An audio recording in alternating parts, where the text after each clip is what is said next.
Bueno, habíamos quedado que una de las cuestiones que tenían ciertas modificaciones y que puede ser de interés para ustedes es el condominio de muros.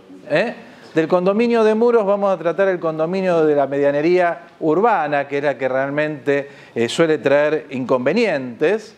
¿Qué podemos decir sobre esto? Lo primero, que siguiendo el proyecto del 54 y el proyecto de 1998, el código trae una serie de definiciones.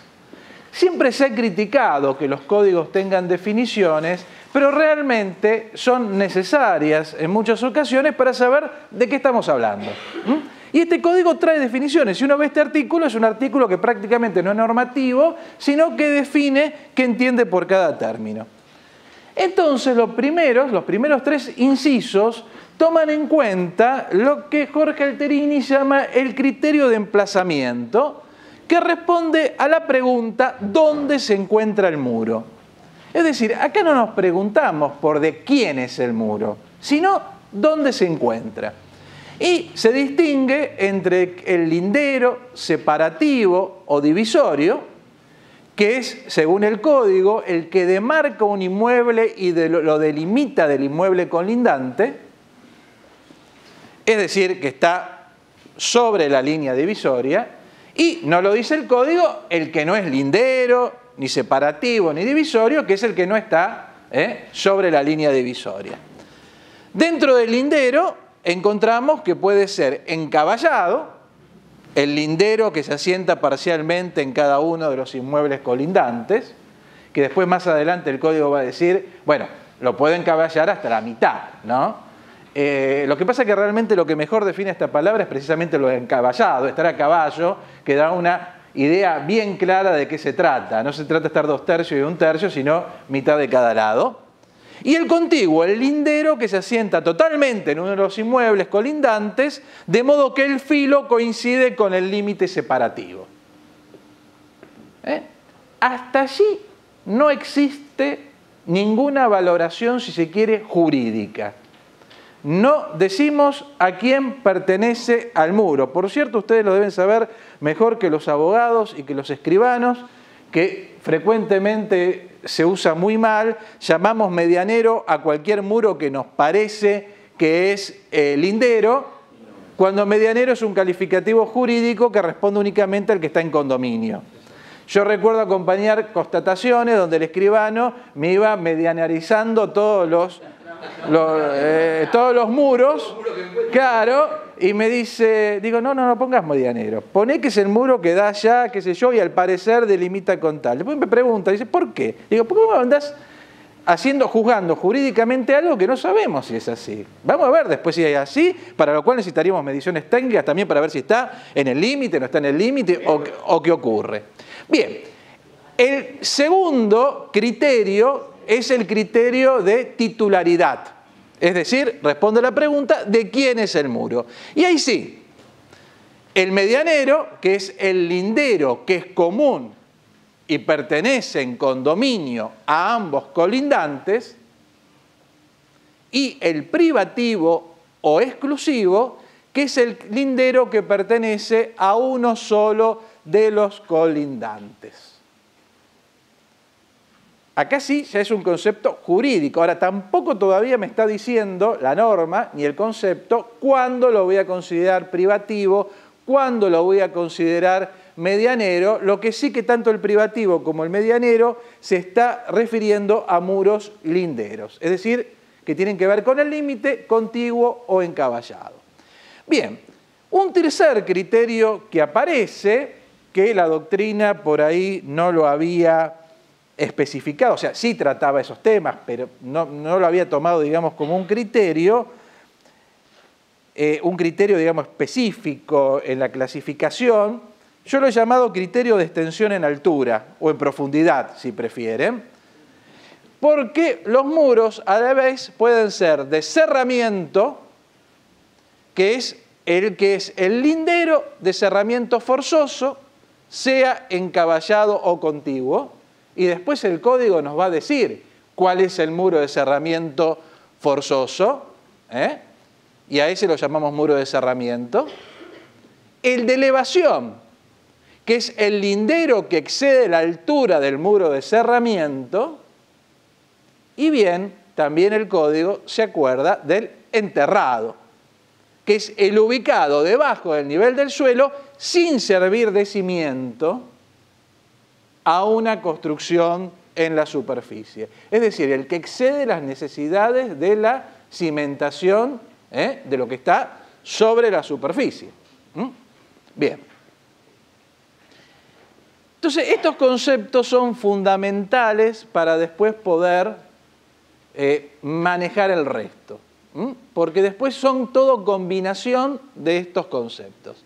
Bien, el 2007 reproduce de alguna manera lo que ya decía el Código de Vélez. Cada uno de los propietarios de inmuebles ubicados en un núcleo de población, se vuelve a decir en sus arrabales, que era la expresión de Vélez. Se ve que ahí hubo alguien con gran profundo arraigo tanguero, porque el código del 98, el proyecto del 98 hablaba de los pueblos, o núcleos urbanos de cualquier importancia, decía el proyecto del 98. Núcleos urbanos de cualquier importancia, tiene frente al titular colindante el derecho y la obligación recíproco. En el Código de Vélez esto estaba en 2 normas, ahora queda en una sola. El derecho y la obligación recíproca de construir un muro lindero, es decir, en el límite, de cerramiento, al que puede encaballar en el colindante, ahí está, hasta la mitad de su espesor. Es decir, está el derecho de ver de cerramiento, de construir un muro lindero, y también está la facultad del que lo construye que lo haga o todo en su terreno contiguo o que lo haga encaballado. Puede optar. Ahora vamos a ver que la opción no tiene los mismos efectos jurídicos en unos pocos minutos que tenía en Vélez. Bien, ahora, ¿qué es el muro de cerramiento forzoso? ¿Qué es el muro de cerramiento forzoso? Bueno, a eso se va a referir el artículo siguiente, el 2008. Entonces, el muro de cerramiento forzoso, que decimos que tiene que ser un muro lindero, tiene que tener determinadas características. Ustedes recuerdan Vélez, ¿no? 18 pulgadas, que eran más o menos 43 centímetros, de piedra o de ladrillo, 3 metros de altura. Bueno, ¿qué queda de esto? Me parece, a ver, desde mi punto de vista del ego, ¿no? Que es acertado como está caracterizado. Dice, el muro de cerramiento forzoso debe ser estable, es decir, sólido, aislante, no dice aislante de qué, pero imaginamos que aislante de sonidos, calor, frío, humedad, sobre todo humedad, y de altura no menor de 3 metros, contado ¿desde dónde? Desde la superficie, desde la ras del suelo. Por eso dice de la intersección del límite con la superficie de los inmuebles. Pero esta medida de 3 metros, se dice, igual que ocurría en Vélez, es subsidiaria de las ordenanzas municipales, que a su vez uno ve las ordenanzas y resulta que según el sector de la ciudad, según que se divida, qué sé yo, qué sé cuánto, van cambiando las alturas. Nosotros, los abogados, solemos simplificarlo en decir lo que ordinariamente es 2 metros, pero es una simplificación nuestra. Es una simplificación nuestra porque uno ve los códigos de edificación y por allí va cambiando la cosa. Entonces, bueno, se hace este muro de cerramiento. Y acá viene una de las modificaciones, ¿no? El muro construido conforme a lo dispuesto en el artículo 2008 es medianero hasta la altura de 3 metros, o la de cerramiento, si prefieren, que hubiera sido más claro, porque depende de las ordenanzas municipales. ¿Por qué digo que es una modificación? Porque en el Código de Vélez predicábamos de que era medianero, que estaba en condominio, después una discusión que hubo de fallos de tribunales, etcétera, ya por la década del 50, el encaballado hasta la altura de cerramiento. Pero el contiguo, decíamos, no, el contiguo es privativo del que lo hizo. Es más, el que hacía el muro todo en su terreno era quizás porque no quería todavía nada tener que ver con el vecino. Bien, ahora no. Está en condominio desde que se construye.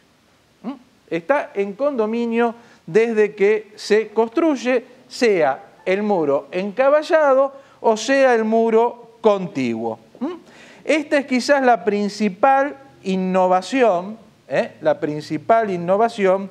que encontramos en el código. Y esto hay que verlo también en función del artículo 2014. Lo que pasa es que yo desde acá, a ver si le acierto el 2014, ahí está, le acerté. El que construye el muro de cerramiento contiguo, es decir, que criterio de emplazamiento lo emplaza en forma contigua, y ya vimos que por el artículo anterior, si está con las características del 2008, es medianero, tiene derecho a reclamar al titular colindante la mitad del valor del terreno, del muro y sus cimientos. Eso sí lo hace contiguo. Si lo hace encaballado, solo puede exigir la mitad del valor del muro y de sus cimientos. Pero ya desde que lo construyó, no desde que lo utilizó efectivamente el vecino. ¿Eso cuando lo empieza a utilizar el vecino? Ahora vamos. No, que sirva únicamente de cerramiento no significa estar utilizándolo. Pero ojo, acá te dice de que vos lo construís, el de cerramiento, y ahora vamos a ver otra norma que te lo ratifica, ya nace la obligación del vecino de pagar. Ahora lo vamos a ver. Es cerramiento para los dos, digamos. O sea, el concepto de cerramiento es cerramiento para los dos. Claro, pero a ver, en el viejo código se discutía, porque decía que, se discutía pero se había llegado a una solución unánime. ¿Qué es servirse del muro? Que era cuando yo estaba obligado a pagarlo, era cuando me servía del muro.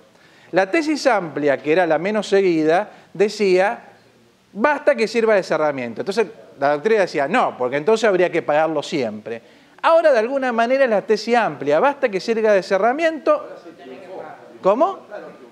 Basta que lo sirva de cerramiento, lo tengo que pagar. Porque si tiene las características del cerramiento, lo tengo que pagar. Perfecto. Y ¿desde cuándo tengo obligación de pagarlo? Eso está... Un segundito, derecho al que reclama el titular. Claro, derecho a reclamar, derecho a reclamarlo desde allí, pero quiero ir a un artículo más adelante. ¿Qué es este? Inicio del curso de la prescripción extintiva. El curso de la prescripción de la acción de cobro de la medianería respecto al muro de cerramiento se inicia desde el comienzo de su construcción. Olvídense todavía de la segunda parte, que después vamos a hablar del muro elevado enterrado, ¿no?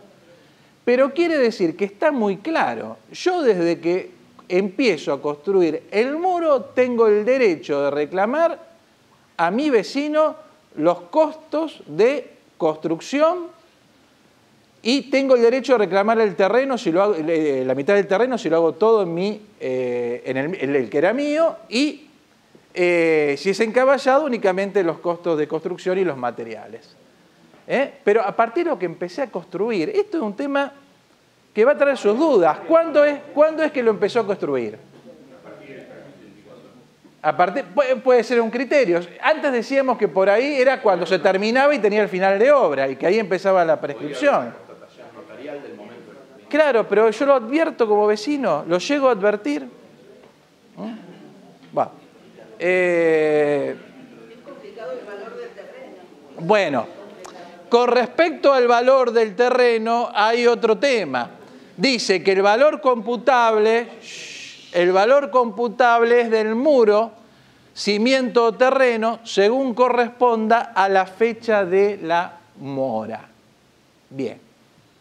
Quiere decir de que yo lo constituí en mora a mi vecino, mirá, hice el muro de cerramiento, pagame, ¿correcto? Ahora, economía inflacionaria. Economía inflacionaria. Esto estaba en el proyecto, en la reforma del 68, que se podía optar por el momento de la mora, porque era un momento de poner más adelante el tiempo. Pero a lo mejor, durante el tiempo del juicio, me encuentro con un valor totalmente depreciado. No es el momento, habría que haberlo evaluado en el momento más cercano a la sentencia. Pero se optó por pensar en un código prácticamente en una economía sin inflación. Con lo cual, el valor lo voy a tener que plantear a la época de la mora y después habrá que subsanar el tema de la inflación vía intereses. La única manera es solucionarlo vía intereses. ¿Habría alguna otra explicación jurídica sumamente forzada para tratar de decir que, bueno, que es el valor, pero no termina de cristalizarlo en deuda dineraria y que podría seguir de alguna manera, entre comillas, actualizándose al valor actual, pero convengamos que, digamos, esforzar demasiado quizás los conceptos? Bien, esto es con respecto al muro de cerramiento, es decir, el que está hasta la altura de cerramiento, que volvemos a decir en el código es 3 metros. Pero nos encontramos también con el muro de elevación y con el muro enterrado. Con el muro de elevación y con el muro... otra cosa que interesante. En el valor, no puede reclamar el mayor valor originado por las características edilicias del muro y sus cimientos con relación a la estabilidad y aislación de agentes exteriores que excedan los estándares del lugar. Que excedan los estándares del lugar. Estamos hablando del muro de cerramiento. Es decir, si yo hago un muro súper sólido, más allá de lo que me exige el código de construcción, ese costo no es, digamos, indemnizable, no es exigible. Una consulta. Sí. Si hubo un loteo nuevo y yo construyo todo el cerramiento, se lo quiero cobrar al titular y contra él va la... ¿Y sí? Y después lo vende, seguirá... Bueno, vos sabés que el tema de las obligaciones propter rem no aparece tan claro en este código. En el código de Vélez no aparecía muy claro, pero aparecía.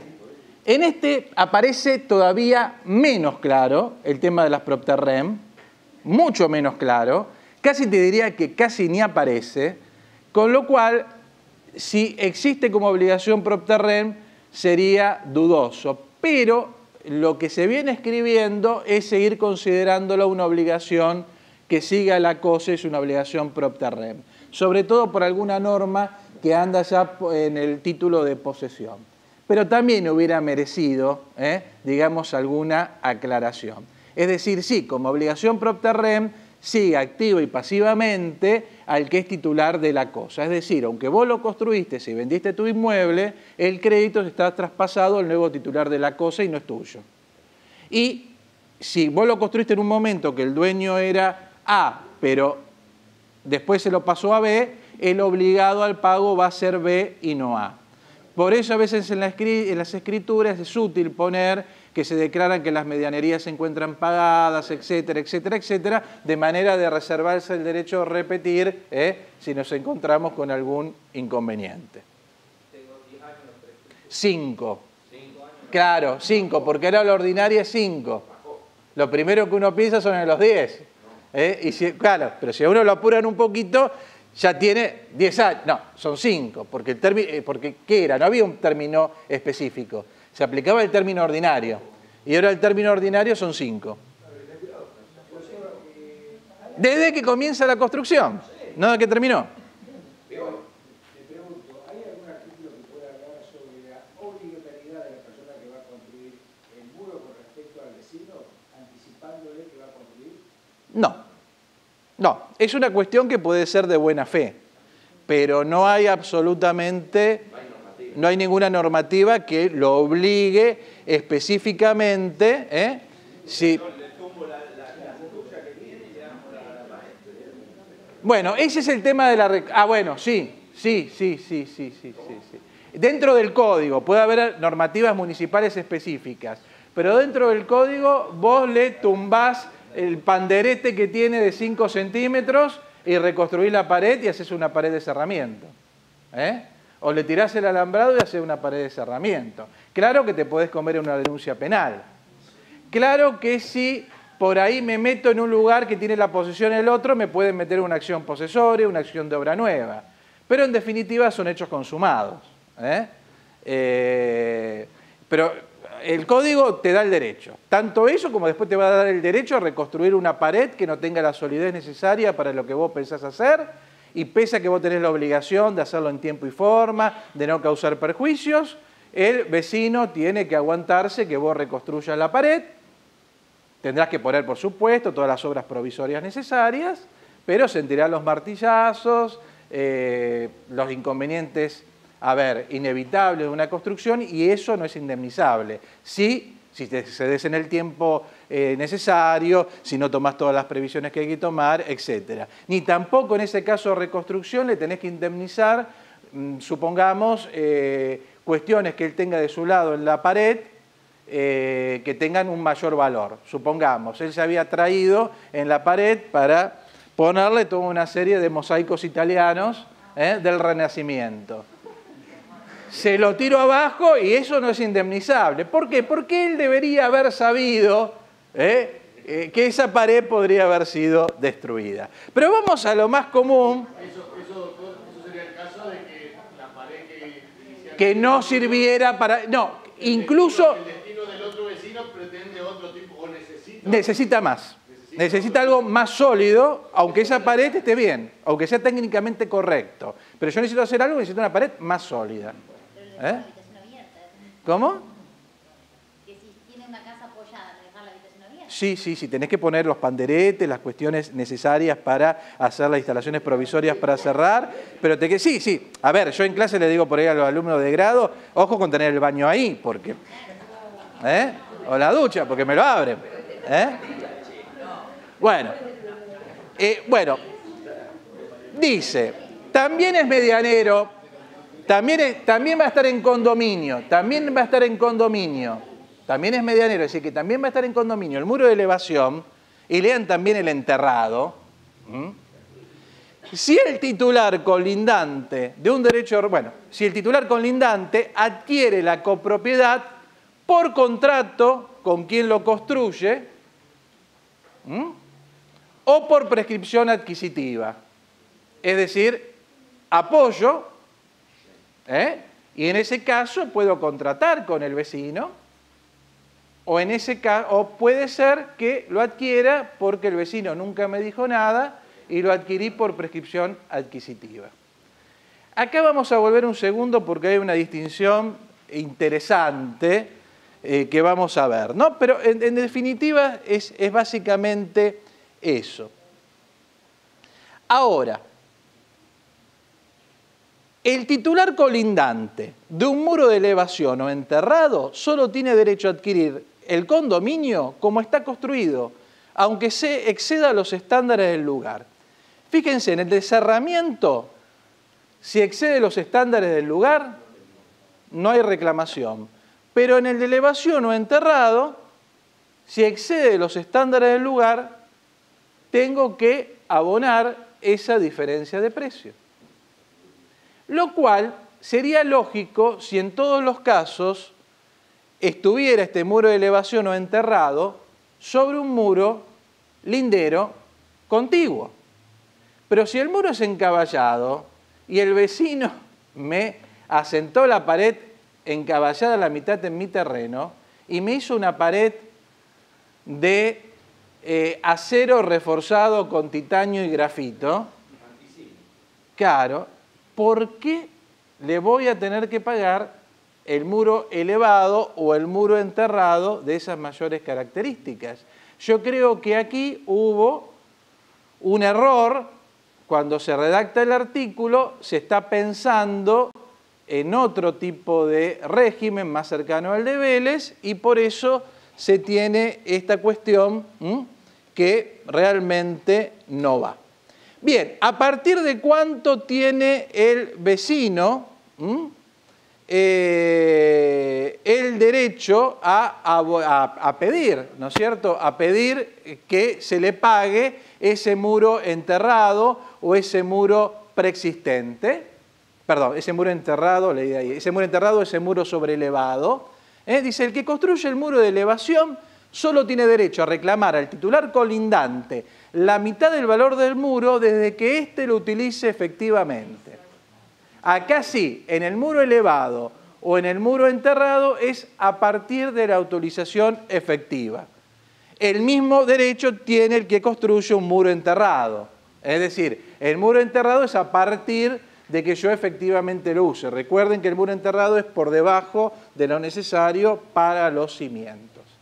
Entonces, mientras en el Código de Vélez el muro contiguo era a partir del efectivo uso, el muro sobrelevado era a partir del efectivo uso, el muro enterrado era a partir del efectivo uso, ahora únicamente me quedan a partir del efectivo uso el muro sobrelevado y el muro enterrado, porque el contiguo se puede reclamar el pago a partir de la construcción.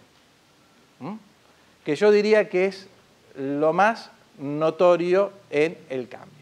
Le decía que hay una circunstancia interesante, porque vieron que dice que se puede adquirir por usucapión. Bueno, ¿la usucapión de cuánto? 20 años, la que habíamos visto. Usucapión de 20 años. Ahora bien, prescribe el derecho a reclamar el cobro a los 5 años.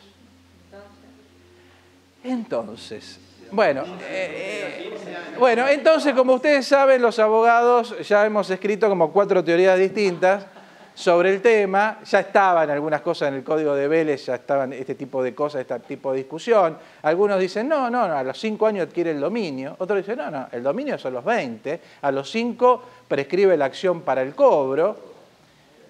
A ver, esto lo voy pensando mientras lo digo. Quizás prescribió la acción para el cobro, quizás apoyé, pero quizás si quiero hacer algunos otros actos que puedo hacer sobre el muro medianero, que es medianero, y este muro todavía no prescribió el cobro, el derecho a cobro, quizás a lo mejor el vecino pueda impedirme todavía que lo haga, ¿no? De cualquier manera, vuelvo a repetir, el muro contiguo es medianero desde que se construyó. Entonces, en ese no va a haber duda. Estamos hablando del muro sobrelevado y el muro enterrado. Yo apoyo, todavía no lo pagué, no soy propietario. No lo adquirí por usucapión, no soy propietario, pero no me reclamó mi vecino. A los 5 años no me puede reclamar más.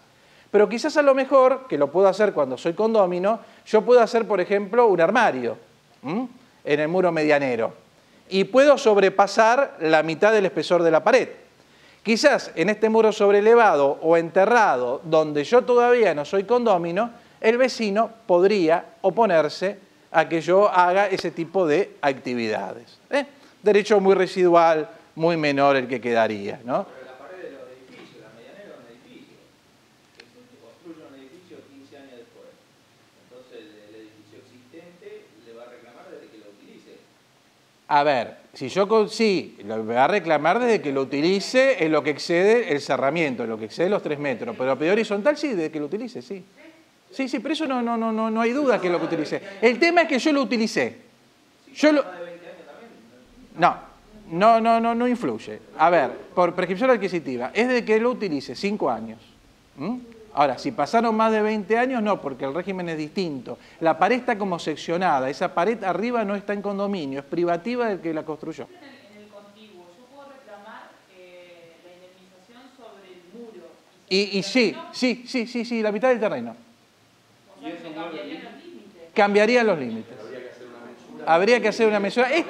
Esto el codificador ni se lo planteó. Ni se lo planteó, claro, cambiarían los límites. Cambiaría.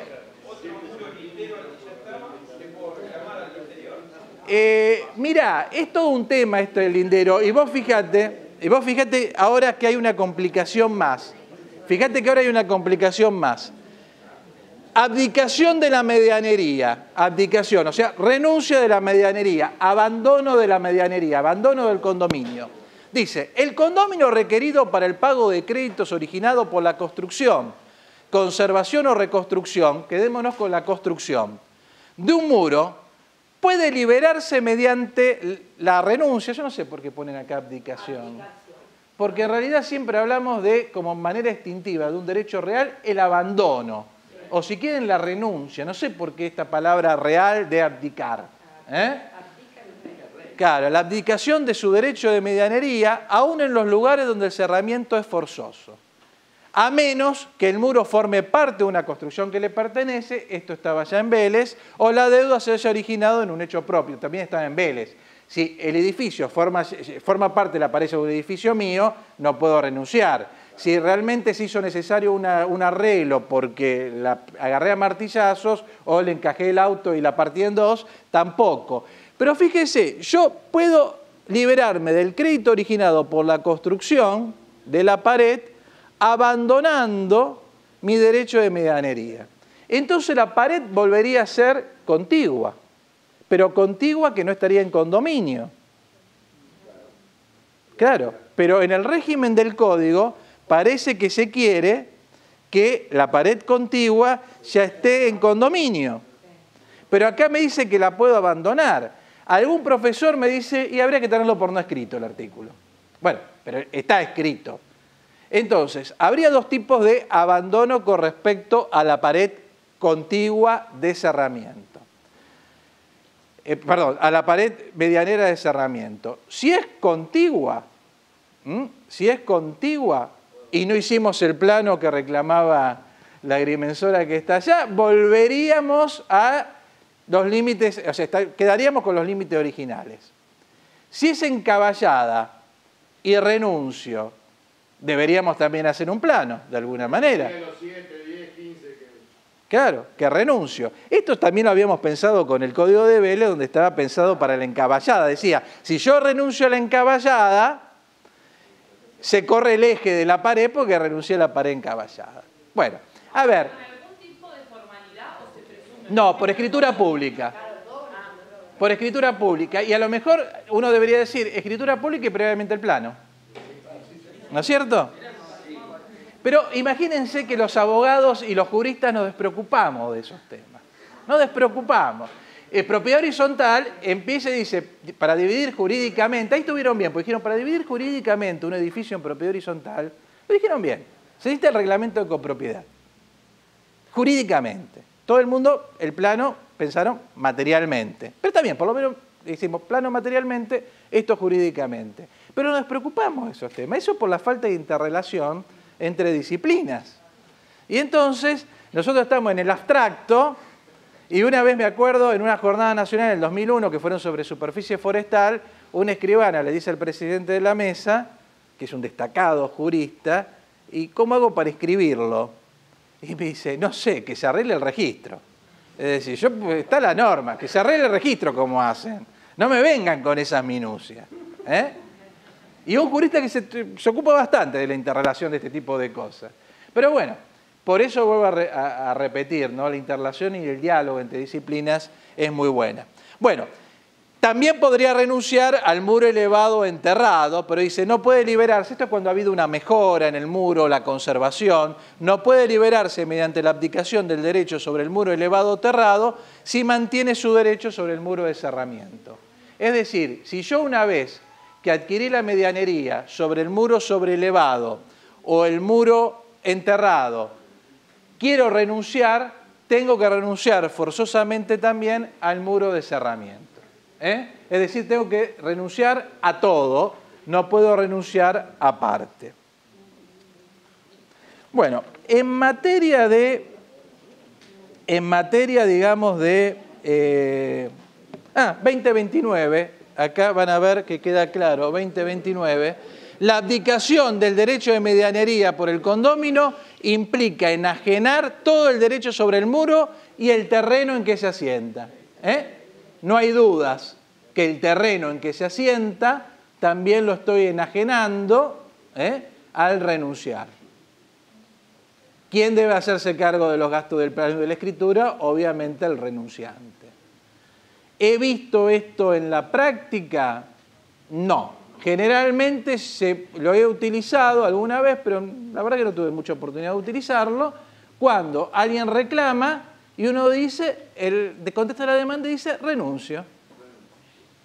Y comúnmente el abogado de la otra parte no sabe qué hacer, se lleva el expediente y nunca más aparece. El pleito caduca. Siempre se puede readquirir la medianería. pagándola como si nunca lo hubiera tenido antes. Es decir, mi renuncia no implica que después, si llego a necesitarlo, lo readquiera. ¿Mm? Bien. Uno podría renunciar y si después transfiere el inmueble, el comprador... Sí, o vos mismo después de 10, 15 años, o 6 meses, o un heredero o quien sea. ¿Mm? Es decir, que hay un juego interesante, porque la verdad que casi parece un juego interesante, donde la modificación, yo creo que la modificación sustancial a tener en cuenta es la modificación del muro de cerramiento contiguo, que está en condominio desde que se construye, que el plazo de prescripción comienza en el muro de cerramiento con la construcción y no con el final o el final de obra, como decían algunos fallos, y el plazo de prescripción que es de 5 años y no de 10. Yo creo que manejando esos elementos, los otros más o menos se mantienen igual. Ahora, qué difícil va a ser hacerle entender, ¿no?, a tu vecino, ¿no?, de que te tiene que pagar la mitad de la franquita del terreno. Claro. Que en el común de la gente... No. No. Es que yo creo que, a ver, no sé cuál fue el objetivo de cambiarlo de esa manera. Porque yo hice todo el... Bueno, a ver, sí, adoptar la tesis amplia, decir, motiva más a construir, porque aunque lo haga contiguo, igual ya está en condominio con mi vecino. Y yo cumplo una obligación de orden público de cerrar los inmuebles urbanos y me interesa promoverlo de esa manera. Ahora, yo creo que en Vélez funcionaba bien y no había quizás necesidad de cambiarlo. Bueno, sé que con mi colega Daniel Luna vieron cosas de propiedad horizontal, por lo tanto, si avanzo en alguna cosa, donde él también habló, me paran y sigo con otra cosa. El tema del concepto de unidad funcional, ¿lo vieron? Bueno. Dice el artículo 2039 del Código que el derecho de propiedad horizontal se determina en la unidad funcional. Es decir, el objeto del derecho de propiedad horizontal queda concretado en la unidad funcional.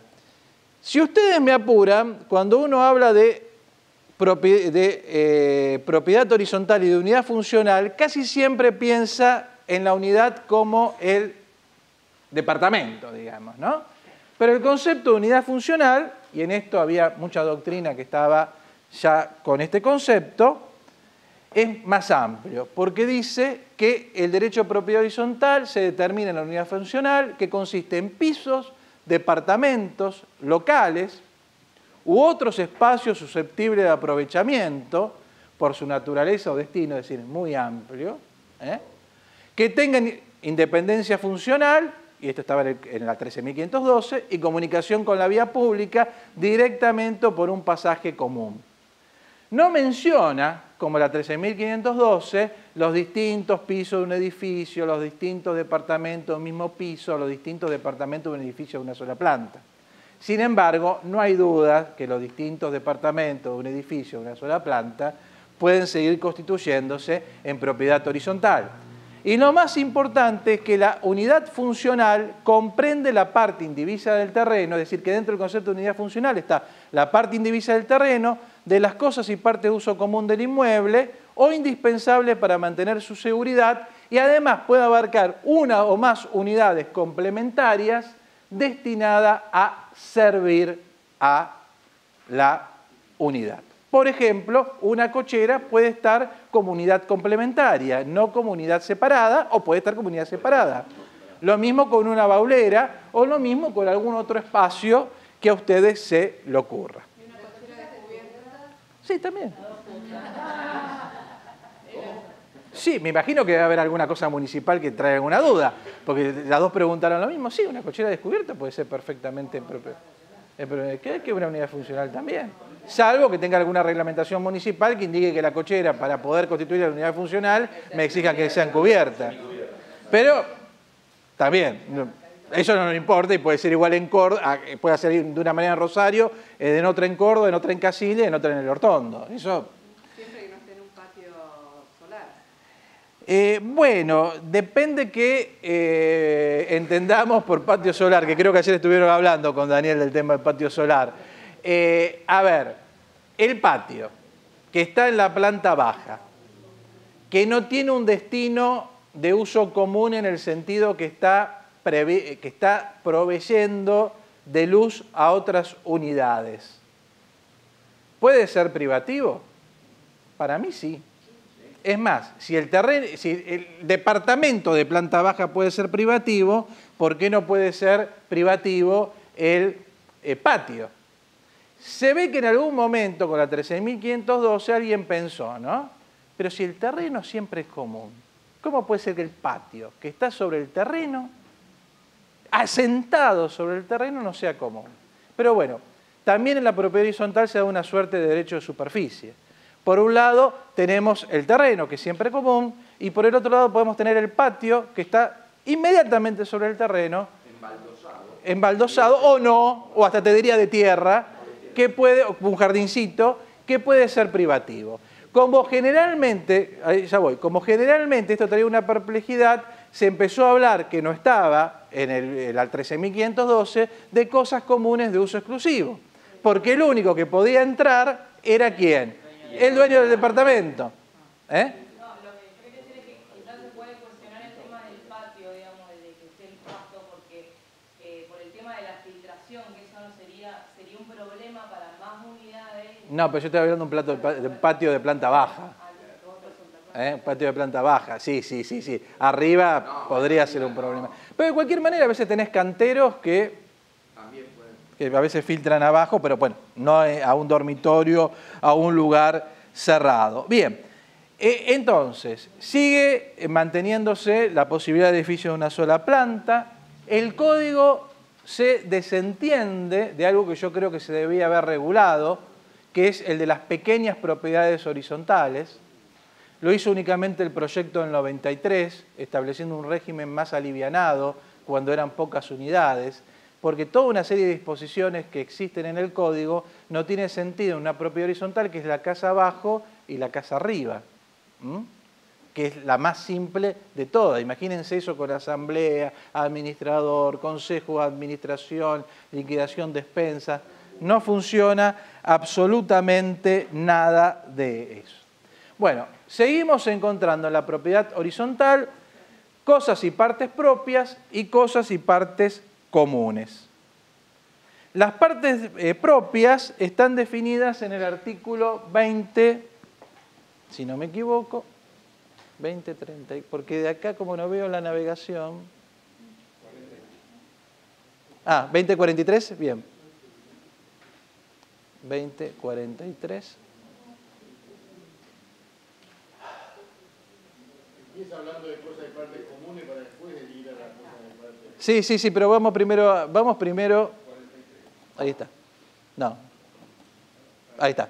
Son necesarias propias con respecto a la unidad funcional las cosas y partes comprendidas en el volumen limitado por sus estructuras divisorias, los tabiques internos, no portantes. Es decir, las paredes que son portantes, que yo creo que cabe menos en un edificio, ¿no? Esas son comunes porque hacen la seguridad del edificio.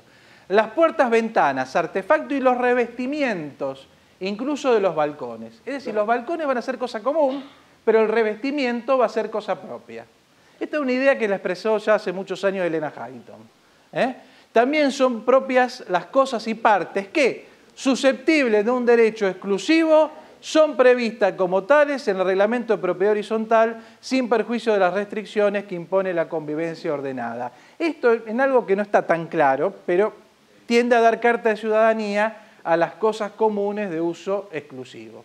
Es decir, yo el patio, si lo quisiera seguir poniendo como común de uso exclusivo, lo puedo seguir poniendo y quizás de esa manera, si bien yo entiendo que si es destino patio, y aunque sea privativo, lo voy a tener que usar como patio, es decir, no lo voy a poder usar como gallinero o lo voy a poder usar para techarlo. De cualquier manera, de esa manera el consorcio incluso tendría más control porque es únicamente de uso exclusivo, pero es del consorcio. Ahora, esto tiene influencia, sé que con Daniel también va a hablar algo de responsabilidad, quién es responsable por los daños. Porque si el consorcio en muchos casos va a ser responsable como guardián, en algunos casos, como es, por ejemplo, un balcón, que siempre es ahora del consorcio, pareciere, va a ser responsable el consorcio porque es propietario del balcón. Sin embargo, si se me cayó un revestimiento, como el propietario del revestimiento, el consorcista, va a ser responsable el consorcista. Todo por aplicación. La fachada es común. Es común. Sí, bueno, pero esa es la vieja discusión. O sea, esa es la vieja discusión. Estaba lo que decían, que era común porque estaba en la fachada. Decían lo que era común porque es una prolongación de la losa del edificio y de la estructura. Y estaban los que decían que no, que podía considerarse el balcón privativo porque en definitiva formaba parte del departamento, lo único con una parte externa descubierta. Así que es una vieja discusión. De cualquier manera, el código lo soluciona de esta siguiente manera. El balcón en sí es común en la estructura. En lo que son los revestimientos es privativo. ¿El revestimiento exterior es común? Mira, como dice, los revestimientos incluso de los balcones. No dice. Ahora, tenés razón, el revestimiento que está hacia afuera, el revestimiento que está hacia la fachada, podría ser considerado común. Y no es menor, aunque parezca menor, porque volvemos a repetir el tema de la responsabilidad. El tema de la responsabilidad. Tendría que entender que el cubo interior del balcón es de uso exclusivo y lo que rodea al cubo interior, bueno, aire, habría que haber dicho y los revestimientos interiores de los balcones. Eso es parte de la fachada y no tengo duda que es común. No tengo duda que esos capiteles, gárgolas o lo que sean, son comunes. Bien. Ahora vamos a las cosas comunes y vamos a ver qué aparecen los balcones. Y sí, porque el único que puede entrar soy yo. Claro. Sí. Aunque esté sobre el dominio público, sí, de uso exclusivo. Bien, vamos a las... Fíjense, son comunes a todas o alguna de las unidades funcionales. Es decir, podría tener cosas que fueran comunes nada más que algunas unidades funcionales. Las cosas y partes de uso común de ellas son indispensables para mantener su seguridad y las que determina el reglamento de propiedad horizontal. Las cosas y partes cuyo uso no está determinado se consideran comunes. La norma residual es que si no tengo algo asignado y no es evidente que es privativa, hay que considerarla común. Sobre estas cosas y partes, ningún propietario puede alegar derecho exclusivo, y acá sí aparece bien, sin perjuicio de su afectación exclusiva a una o varias unidades funcionales. Ahí aparece bien. Bien, y después está la enumeración que dice cosas y partes necesariamente comunes. Son cosas y partes necesariamente comunes y empieza una enumeración. Acá hay un inconveniente y ya hay alguna disidencia en la doctrina. ¿Por qué? La doctrina, esto no estaba en la 13.512 de esa manera, decía, ¿cuáles son las cosas necesariamente comunes? Aquellas que porque son indispensables para la seguridad o son indispensables para la existencia del sistema, indispensables para la seguridad, pensemos incluso una pared portante, las paredes exteriores, etc. O para la existencia del sistema, el pasillo de salida a la vía pública, el ascensor de salida a la vía pública, no pueden convertirse en privativas. Y entonces el proyecto del 98 traía un artículo que empezaba igual, son cosas, partes necesariamente comunes, y enumeraba una serie de cosas que con algunas se podía acordar más, que con algunas se podía acordar menos, pero que en la idea del proyecto no podían dejar de ser necesariamente comunes. No se podían privatizar. Y entonces empezamos la enumeración, el terreno, estamos de acuerdo. Pasillos, vías, elementos que comunican unidades entre sí, esta con el exterior. De acuerdo. techos, azoteas, terrazas y patios solares. Y ahí, ¿por qué el patio solar tiene que ser necesariamente común? ¿Por qué la terraza o la azotea, si prefieren? El techo sí, pero ¿por qué la azotea o terraza o patios comunes tiene que ser necesariamente común? Podría ser, si no fuera indispensable para la seguridad del sistema, o si no fuere necesario para la seguridad, podría ser perfectamente privativo. Esto en el Código de Vélez no había duda, porque decía los techos, las azoteas y terrazas, salvo disposición en contrario. Cimientos, colugas, vías portantes, muros maestros y demás estructuras, incluso las de balcones. Después dice, indispensable para mantener la seguridad. Locales e instalaciones de servicios centrales. Cañerías que conducen fluidos o energía en toda su extensión y los cableados hasta su ingreso en la unidad funcional. ¿Cómo lo interpretan este artículo? Todas las cañerías hasta que... ¿Y los cableados?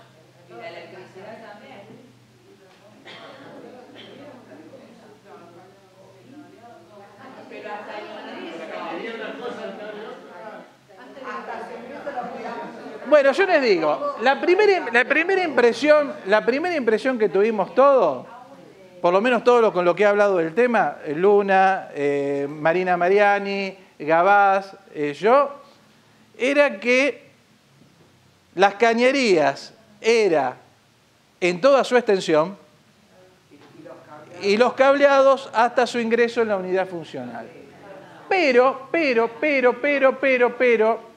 las comas nos podrían decir que los cableados es nada más que una frase explicativa, que lo incluye, que incluye el tema, y sería todo hasta el ingreso en la unidad funcional.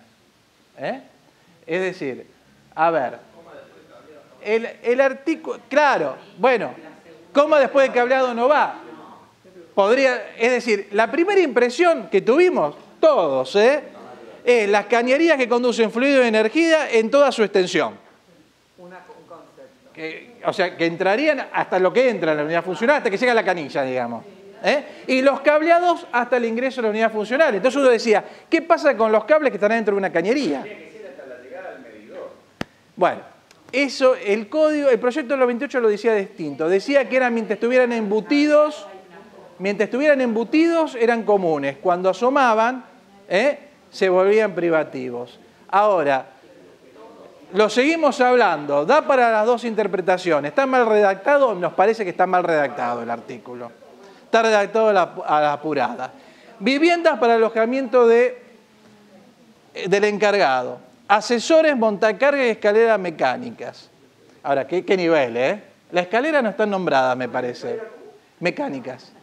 ¿No ves? Dice ascensores, montacargas y escalera mecánica. La otra no está nombrada. Bueno, a ver, una escalera mecánica que une un dúplex, ¿es necesariamente común? No. Una escalera que une un dúplex, ¿es necesariamente común? No. Bueno, los muros exteriores, sí, por supuesto. Los divisorios de unidades entre sí y con cosas y partes comunes, por supuesto. Instalaciones para acceso y circulación de personas con discapacidad fijas o móviles externas a la unidad funcional y las vías de evacuación alternativa para casos de siniestro. Muy bien. Sí, pero esta sería entonces la escalera de incendio, no la escalera. No, las escaleras son comunes, salvo un caso de una escalera que sirva nada más que una unidad determinada que está dentro de una unidad, ¿no? Pero acá viene el problema, porque después dice, en el inciso K, todos los artefactos e instalaciones existentes para servicio de beneficio común. Y después dice que la enumeración tiene carácter enunciativo. Con lo cual, lo de necesariamente común salta por los aires. Entonces, acá de alguna manera dos teorías. Yo digo que no hay que interpretar que esto que dice necesariamente común es en el sentido de la doctrina, sino que si no cumplen con la función de ser realmente de uso común o indispensable para la seguridad o la existencia del sistema, pueden dejar de ser común, lo que me lleva a sostener que los patios solares pueden no ser comunes. Algún otro colega, al cual aprecio mucho, Me parece que esa es la opinión por la que por ahora anda Daniel, en nuestras discusiones telefónicas que suelen durar, Daniel Luna, que suelen durar horas y horas sobre estos temas. Él piensa más en que no, dice, son necesariamente comunes, son necesariamente comunes. Yo con Jorge Alterini pensamos que es tan amplio el artículo que realmente no cumple la función que se pretendía de un número cerrado. Si a eso le agregamos que el código le agrega, que esto es una novedad, cosas y partes comunes no indispensables, hablando de la piscina, solarium, gimnasio, lavadero, salón de usos múltiples, todo para gente carenciada, y que esta enumeración tiene carácter enunciativo, evidentemente esto que si son necesariamente comunes o son necesariamente comunes, no atendió al criterio de división. Yo creo que el criterio en realidad hay que tomarlo aquí. Son comunes las partes de uso común o indispensable para mantener la seguridad y las que determina el reglamento de propiedad horizontal, y las que no son necesarias para la existencia del sistema o para la seguridad podrían dejar de ser por las mayorías necesarias de ser común o en el reglamento ponerlas. Claro, que ahí siempre hay unanimidad, ¿no? Porque el reglamento, por asamblea, por unanimidad o común. Nelson, en este pensamiento que comparte con Alterini, Sí. las terrazas, por tanto, podrían llegar a ser privativas. Sí, pero con el llamador de que también en el proyecto 98, que es pluma de Alterini, las terrazas estaban como necesariamente comunes en una enumeración acotada, ¿no? Es decir, pero sin embargo, bueno, siempre me queda el resquicio de poner que son comunes de uso exclusivo. Lo que debería poner también en el reglamento en esos casos, cuando yo pongo que son comunes de uso exclusivo, es quién se hace cargo de los arreglos. Porque si son comunes, la mayoría de la jurisprudencia y la doctrina entiende que los arreglos están a cargo del consorcio. Pero después se arman amargas disputas sobre quién tiene que reparar la terraza, quién tiene que reparar cosas. A ver, reglamentos donde existe una pileta de natación que es común de uso exclusivo. La pileta de natación tiene pérdidas, no generada por el uso, sino hasta por el mismo movimiento del edificio que la va resquebrajando. Bueno, entonces, claro, los consorcistas dicen, no, que la pague el consorcista que disfruta la pileta, que yo lo veo desde el 10º, que están tomando ahí sol, caso real, y que está filtrando en la cochera, y el dueño de la planta baja dice, lo que pasa es que me tienen envidia, pero esto es por el movimiento del edificio, porque no tengo que pagar yo si yo mantengo todos los azulejos y todo en perfectas condiciones. Y esto es un resquebrajamiento propio del movimiento que tienen las cosas. Y ahí lleva una pregunta interesante, que creo que es la que más le puede interesar a ustedes, que si puede ser el consorcio propietario de una unidad dentro del edificio de propiedad horizontal. Porque no estamos hablando de un espacio común, o de un departamento, incluso de un local, de cualquier unidad. Bueno, acá hay opiniones para todos los gustos. El proyecto del 98 lo clarificaba, porque cuando decía que formaba parte del patrimonio del consorcio, agregaba las unidades que le correspondan, o las unidades que le hayan sido adjudicadas. Acá no se dice nada. Hayton piensa que no, que está fuera de lo que se llama el principio de especialidad. El principio de especialidad de las personas jurídicas es que la persona jurídica está creado para fines determinados y dice, dentro del fin determinado del consorcio no está el ser propietario de una unidad. Opinión de Hayton. Gurfinkel de Wendy opina que no, salvo que compre en remate la unidad en una subasta por expensas. Porque entonces, dice, no estaría adquiriendo la unidad, sino que en realidad estaría cobrando las expensas con la unidad. Pero en definitiva termina siendo propietario. ¿Soy capaz o no soy capaz? La opinión mía, la opinión de Luberá, la opinión, entiendo que también de Daniel Luna, la opinión de Marina Mariani de Vidal, la opinión de Jorge Alterini, la opinión de Gabriela Vázquez, la opinión de Adriana Vela, es que puede el consorcio tener unidades en su propiedad. El caso más claro, quizás, o el más útil, es cuando la compra en remate, cierto. Supongan un inmueble que debe muchas expensas.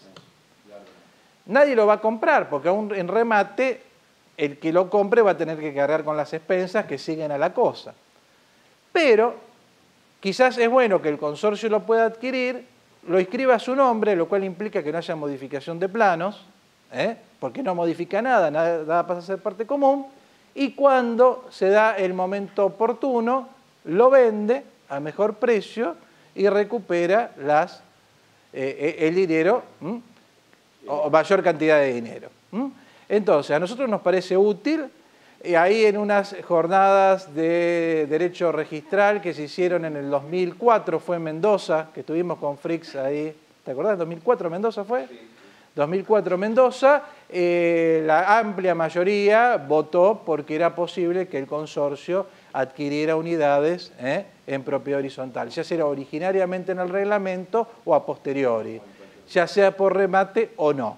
Lo que parecería de que no podría, sí, después los clubes de campo, por ahí hay una norma que lo autoriza, ¿no? Pero la propiedad horizontal común no podría comprar inmuebles linderos, digamos, Es decir, unidades que están al lado, pero que no forman parte del edificio y del terreno del edificio propiamente dicho. Bien, una palabra, pero esto en realidad es un intercambio de opiniones que hemos tenido con el ingeniero Frix y con el ingeniero Velaga, sobre el tema de la prehorizontalidad. No me quiero olvidar de esto porque me estoy quedando sin minutos, tengo más cosas, pero no me quiero olvidar de esto. Lo primero que cuando nos preguntan ellos, tanto a mí como a Daniel Luna, el tema sobre prehorizontalidad, ¿qué contestamos? Contestamos con la ley. Es decir, decimos, a ver, está derogada la ley de prehorizontalidad, de eso no hay dudas, ha sido reemplazada por un seguro, es la misma solución del proyecto del 98, que los fundamentos dice que la ley de prehorizontalidad, pese a sus buenas intenciones, ha fracasado, sobre todo en Rosario ha caído en más que desuso, sobre todo, en los propiedad horizontal propiamente dicha, ¿no? Y que por tanto lo que interesa es asegurar al adquirente que se haga con la propiedad y que entonces habría un seguro, habría que contratar un seguro cuando me propongo enajenar unidades en propiedad horizontal que permita indemnizar para el caso que no se termine de afectar ese inmueble, no se termine de construir o no se termine de afectar en propiedad horizontal. Tratando de entendernos entre lenguajes distintos con los ingenieros, me dicen, no, pero la prehorizontalidad sigue. Digo, no, pará, la prehorizontalidad como ley está derogada. Pero claro, lo estábamos refiriendo a conceptos distintos. Yo a un concepto jurídico, el título de una ley, y es una cuestión de hecho. En realidad existe toda una etapa prehorizontal, porque todavía el edificio no está construido, porque todavía no está hecho el plano de propiedad horizontal y porque todavía además, jurídicamente, que ahí es donde seguramente partimos los abogados, no está hecho el reglamento de propiedad y administración del edificio. Entre paréntesis, si no hay reglamento de propiedad y administración del edificio, hecho por escritura pública y inscripto en el registro, no hay propiedad horizontal. Bien, entonces me llama la atención, los ingenieros me llaman la intención en esto. Dice, no, pero vos fíjate que dice que son contratos sobre unidades funcionales. ¿Y cómo determino que existe la unidad funcional? Por lo menos necesito... Acuerden el concepto de unidad funcional, que comprendía también el porcentaje sobre las partes comunes. Claro, entonces necesitaría un plano y sería razonable que ese plano, por supuesto, ese plano de prehorizontalidad sea inscripto en las reparticiones correspondientes, para además dar seguridad al adquirente. Y yo, a partir de ahí, repasando, porque también decíamos... ayer, Norberto, decíamos que, bueno, pero yo tengo el plano de construcción, vos poniéndote un poco en abogado del diablo, tengo el plano de construcción y con eso puedo empezar a construir, porque en definitiva, que después lo afecta a propiedad horizontal o no, es una segunda intención. Pero dice, para poder celebrarse contratos sobre unidades construidas o proyectadas bajo el régimen de propiedad horizontal. Es decir, tiene que estar proyectadas bajo el régimen de propiedad horizontal. Con lo cual, ¿y cuándo están proyectadas por el régimen de propiedad horizontal? Y por lo menos, upa, qué ruido que hace esto. Y por lo menos creo que deberíamos tener el plano de prehorizontalidad, aunque ahora no esté previsto por una ley nacional positiva, porque si no, como lo sé, y yo creo que también el prereglamento. Porque si no... Pero la prehorizontal, según me explicó un colega suyo, Sí. en este momento, más que nada, habla sobre valores. ¿Qué quiero decir esto? Si yo pagué una determinada suma, no terminé de pagar la unidad, el seguro me va a reintegrar hasta donde yo pagué, no el valor total de la unidad. Bueno, no. Vamos a ver, mira, seguro obligatorio. Para poder celebrar contratos, el titular del dominio del inmueble debe constituir un seguro a favor del adquirente para el riesgo del fracaso de la operación de acuerdo a lo convenido. Y acá está, cobertura comprendiendo el reintegro de las cuotas abonadas con más un interés retributivo, o en su caso, la liberación de todos los gravámenes que el adquirente no asume en el contrato preliminar. Es decir, ¿cuáles serían esto? Hipotecó el inmueble, o sea, se terminó el edificio y hay reglamento, pero el inmueble está hipotecado. Es decir, sí, en realidad no me asegura que se termine, sino que me asegura que me indemnicen lo que pagué con más un interés retributivo. Lo más importante para los abogados que estaba en la vieja ley de prehorizontalidad era esto. Que hubo fallos aplicándolo. El incumplimiento de la obligación impuesta en este artículo priva al titular de dominio de todo derecho contra el adquirente, a menos que cumpla íntegramente con sus obligaciones. Es decir, no me podía reclamar las cuotas, en este caso, hasta tanto tenga contratado el seguro. En la ley de prehorizontalidad, mientras no se cumpliera con la obligación del plano de prehorizontalidad, el prereglamento, la inscripción de los boletos en el registro respectivo, no se podía reclamar el pago de las cuotas adeudadas. Entiendo que se puede sacar el seguro sin el plano. ¿Y cómo determino la unidad funcional? Por el valor. ¿Y el valor de qué? ¿Qué porcentaje? Sí, el que vaya pagando, pero ¿y qué porcentaje tengo sobre las partes comunes, el valor que vaya pagando, el interés retributivo? No hay unidad funcional en realidad. Estoy asegurando un cubo de aire indeterminado. Recuerden que además, por ejemplo, después me modifican también a veces los porcentajes de lo que me dijeron que va a tener la unidad. Es decir, a ver, esto tiene una explicación la ley. En los 60 hubo un auge de construcción muy grande, tanto en Buenos Aires como en Rosario. Rosario tenía un índice de construcción que algunos decían, no sé si era cierto, que era mayor a San Pablo. 60 a inicios de los 70. Muchas empresas empezaron a quebrar. Muchas empresas empezaron a no cumplir. Entonces la ley de prehorizontalidad es quizás una de las primeras leyes modernas, también se podría hablar de la 14.005 de venta en lotes, pero una de las primeras leyes quizás modernas que de defensa del consumidor. Entonces era para defender al consumidor.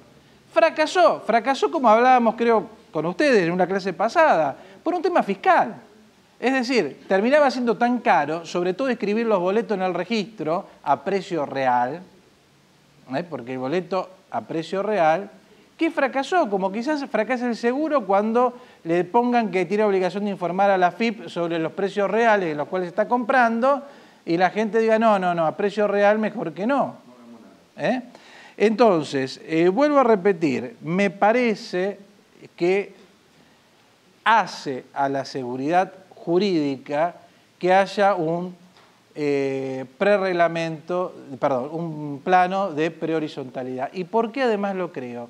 Porque si la municipalidad, si bien me aprobó el plano de construcción, después tiene determinadas observaciones para decir esto sí lo puedo poner como parte común, esto no, esta parte privativa, esto no, me da la superficie, no me da la superficie, puede ser cochera, no puede ser cochera, que lo diga ab initio y que no lo diga al final. Yo me he encontrado con reglamentos donde las cocheras están puestas como condominio, pero no el condominio de la propiedad horizontal, sino condominio entre todos los consorcistas.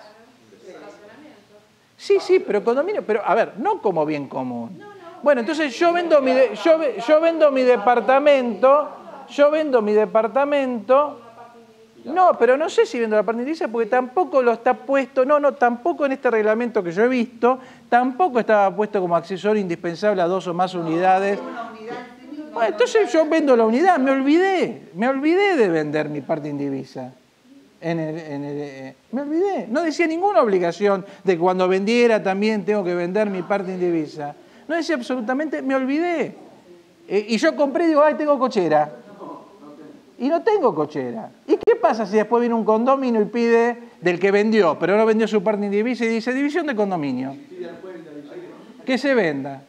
Y el régimen jurídico es ese. Podemos hablar de abuso de derecho, partición nociva, etc. Pero eso está dado porque, en definitiva, se autorizó construir un edificio que después no se autorizó la división de propiedad horizontal poner las medidas correspondientes.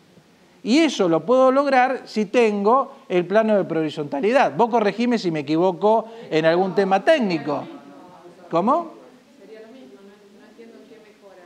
Que yo sabría que es un gran estacionamiento. No, es que no me va a permitir. Yo municipalmente no tendría que permitir que un gran estacionamiento esté en condominio.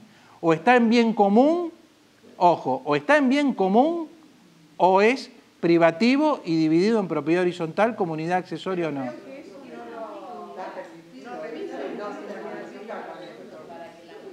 Pero vos lo que, claro, pero la medida de la cochera no te da. Pero, a ver, ¿cuántas de las constructoras de la ciudad de Rosario construyen cocheras individuales? La gran mayoría que hace 1, 2, 3 niveles de... No, pero está bien. Pero eso porque está permitido en la normativa. Pero a ver, una cosa que sean 1, 2 o 3 unidades. Vuelvo a repetir y yo creo que esto es sobre el hecho consumado. A ver. Unidades de estacionamiento comunes a un montón de... No, pero son dos conceptos distintos. A ver, vamos a entendernos. Son dos conceptos distintos. Yo puedo tener en la propiedad horizontal partes privativas. ¿Sí? Puedo tener partes comunes. Un patio de juegos, una pileta, cocheras comunes donde tenga espacio de estacionamiento, el primero que llega estaciona. O nos asignamos por un reglamento interno, ponemos los rayos y nos lo asignamos. Los lugares. Lo que me parece que es una cuestión, que si ustedes me dicen que la aprueban la municipalidad, es porque es una cuestión ex post facto, no me queda otro remedio que aprobarlo, es que yo, digamos, hago un fraude a la ley de propiedad horizontal porque yo tomo un espacio y en cambio de ponerlo como parte común del edificio o dividirlo en cocheras en propiedad horizontal, lo pongo en condominio común ordinario del Código Civil. Es una barbaridad y está en contra del estatuto de la propiedad horizontal. No, pero vos no describís las partes comunes y las partes exclusivas en el plano.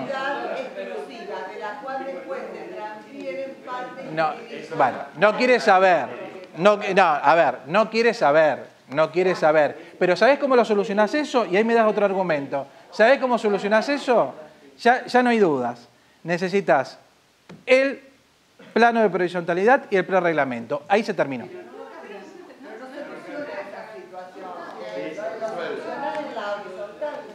Bueno, vos me decís, la constitución de esa propiedad horizontal en esa parte es nula. Porque estás rompiendo el estatuto. A ver, los derechos reales tienen un estatuto de tipicidad. No te podés apartar. Los derechos reales presuponen que la estructura del derecho real no te podés apartar. Y en la propiedad horizontal o tenés bienes propios o tenés bienes comunes. Podés tener una unidad en condominio, pero siempre que no sea un subterfugio para violar la norma. ¿Y acá es un subterfugio para violar la norma? Entonces, es el escribano el que está actuando mal. Yo no le digo que ustedes están actuando mal,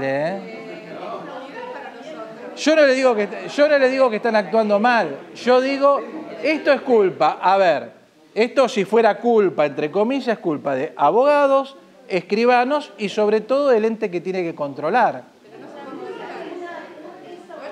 El registro también debería controlar. ¿Cómo está eso en el reglamento? Una persona puede adquirir esa unidad y alquilar todos esos espacios. Porque hay muchos lugares, así como también hay shopping. No, pero vos se lo adquirís. El shopping es de un solo dueño, generalmente. Puede ser de un solo dueño que Generalmente los shopping modernos son un solo dueño. Pero vos, claro, que alquilas los locales, pero vos estás poniendo esto en condominio de todos. No lo estás poniendo en condominio. es una unidad que después van y compran parte del edificio. Pero, a ver. Los contratos deben celebrarse, ejecutarse, interpretarse de buena fe. Es decir, sí, vos me podés decir, bueno, pero después van y compran parte indivisa. Pero el objetivo de entrada es violar la ley. Miren, Hayton decía, para los departamentos de pasillo, que no debía utilizarse la figura de propiedad horizontal para violar las medidas mínimas del lote. Lo consentimos que se hiciera. Y a lo mejor es lógico o no, es ilógico. Tendríamos que haber permitido propiedades más chiquitas. Pero esa opinión la podemos trasladar acá con mayor certeza. No tiene que consentirse violar ese tipo de cosas porque trae toda una serie de pleitos. Para mí mejor. Es decir, yo como abogado litigante, a mí cuando peor salgan las cosas en el reglamento, como abogado litigante me viene bien. Ahora, yo cuando tengo que asesorar y alguien me dice, ay, compré con cochera, ¿vas a comprar esto? Pero mirá que acá te pueden pedir la división de condominio. ¿Cómo la división de condominio? Sí, está en condominio entre todos. Y si vos vendés tu unidad nada más, ni siquiera está la obligación de vender la unidad con el porcentaje indiviso. ¿Por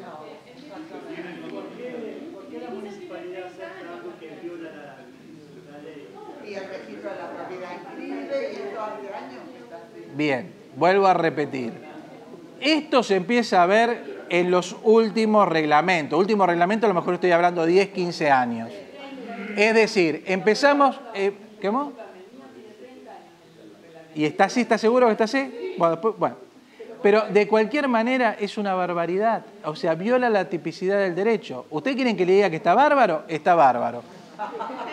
Viola la tipicidad del derecho. ¿Quieren que le diga cuál me parece la manera? Primero, tener prereglamento para saber de entrada qué estoy comprando. Tener el plano de prehorizontalidad para saber de entrada qué parte tengo propia y qué partes son comunes. Porque el tipo compra ciego. Al tipo le dan un contrato donde figura que compra una unidad en el 5º piso que tiene 2 dormitorios, que se una superficie aproximada de tanto, y después le dicen que le pueden cambiar la superficie, puede dictar el reglamento, como hemos visto el otro día con Daniel, en un contrato que decía que le podían cambiar el destino al inmueble. Entonces, yo estoy comprando ciego. Me parece que es una manera de darle mayor garantía. Me parece que no tenemos que ser funcionales a los constructores. Es decir, el constructor quiere sacar el mayor beneficio y no le importa absolutamente otra cosa que eso, salvo empresas de prestigio y trayectoria que quieren seguir estando en el mercado. Con los corredores inmobiliarios suele pasar lo mismo. Entonces, me parece que son normativas que si no están y la municipalidad no lo controla, tiene que empezar a controlar. Porque si la municipalidad de entrada va a decir, este espacio común no va a poder ser una unidad que se puede dividir y puede controlar, y dice, tráigame el prereglamento a ver cómo está, entonces ahí va a poder controlar y va a poder decir, no, este plano así no va porque está violando la tipicidad de la propiedad horizontal. No. A ver, a todos nos corresponde el control de legalidad. La municipalidad tiene control de legalidad. No puede escribir... A ver. Bueno. No queremos saber. Digamos la verdad. No queremos saber. No queremos saber. No queremos saber. A ver, hemos... Y el agrimensor que hace el plano también no debiera saberlo. El que lo confecciona. Bien. Sí, seguro. Y al registro que inscribe ni que hablar. Seguro. Y al registro que inscribe ni que hablar. Por supuesto que lo debería saber, pero estamos sobre el hecho consumado. Terminamos el edificio, ¿qué hacemos? Yo me termino el edificio, ¿qué hago? Ex post facto, ¿qué hago? No lo autorizo, no lo escribo, no hago el reglamento, dejamos a todo el mundo en el aire, este edificio hay que demolerlo. Por eso digo que me parece que el control anterior, si se controla realmente y no nos pasamos únicamente controlando los sellados, que es lo que suele pasar en la administración pública lamentablemente, a ver cuánto sellado paga y si paga más o paga menos, y hago control de legalidad y que lo que se esté inscribiendo, si es un plano de propiedad horizontal, esté dentro de lo que es la propiedad horizontal, y si de horizontalidad tenga que ver con lo que es la propiedad horizontal, y si es un reglamento, el registro controle si lo que está dividido puede estar dividido en propiedad horizontal, y si no, que lo observe, y no que me observe pavadas como que falta el punto o la coma o el acento en un nombre. Entonces logramos una mayor legalidad, y es una legalidad que tampoco es, digamos, abstracta, no es una legalidad por la legalidad misma, porque les puedo asegurar que esto trae toda una serie de problemas. Puedo pedir la división de condominio, puedo vender mi departamento y sigo siendo propietario de ese porcentaje. Si soy propietario de ese porcentaje, puedo seguir usando la cochera porque soy propietario de ese porcentaje. Podrían atacar ese porcentaje. También sucede cuando la cochera es una unidad independiente y no complementaria de la unidad funcional. Sí, pero es mía, pero es mía la cochera. A ver, el problema fundamental está que el problema fundamental que el condominio en el régimen civil es inestable. Cualquiera, en cualquier momento, puede pedir la división de condominio. Es más, yo como acreedor se lo puedo embargar el porcentaje. Lo puedo rematar, lo puedo comprar en remate porque no vale nada y después pido la división de condominio. Sí.